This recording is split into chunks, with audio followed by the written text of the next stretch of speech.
If you're looking to buy your first home, there's a good chance that you want to save as much money as possible and have as much money as possible to buy this home. And really one of the only ways you can do that is either make more money, save more money, or get more money from mom and dad.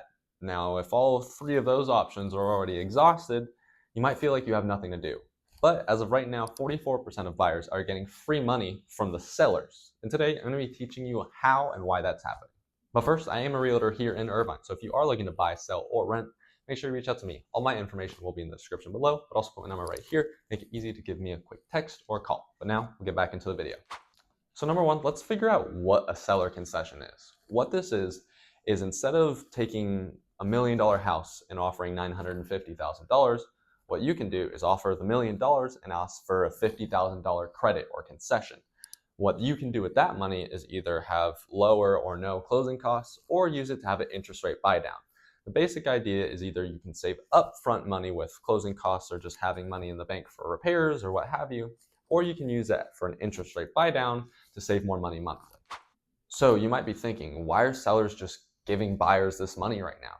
The reason is right now we have a 5-year historic high in inventory. So we have the most homes for sale in the past 5 years. It's still low historically total, but we're having more inventory. But the thing is, not a lot of buyers are buying right now, and sellers still need to sell their homes. People need bigger homes, smaller homes, to relocate, all of these things. So they need to still sell their home, but to account for the affordability crisis and why buyers aren't buying right now, they're coming up with creative ways to sell their home. So how can you use a concession? Again, one of the main ways is for closing costs. So let's say you save up 3.5% down on the home, but you really can't make up for any more when it comes to the closing costs, which is normally between 2 and 5% of the purchase price of the home. So let's say it's $1 million home, $20,000 and $50,000. What you can do is ask for that concession for $50,000 and have little to no closing costs.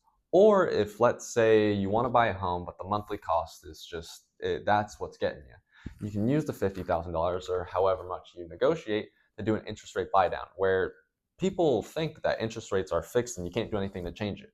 But if you throw $50,000 at a lender, you can change a loan from 7% to below 6%, depending on how much you're borrowing. So no matter your scenario, if you're struggling with the upfront or the monthly costs, either of those can be solved by a seller concession. But now we need to understand how and when you should ask for this. Now, when a home is on the market for 1 day and it's underpriced and they're ready to sell it right away with offers over asking, you probably shouldn't be asking for a concession because they're probably going to say no. But where you can see a lot of this growth is, let's say a home is on the market for 30, 40, 50 plus days and maybe there's not any other offers. You can say, hey, Mr. and Mrs. Seller, I'll give you the $1 million you're asking for. But what I would love in return is $50,000 credit.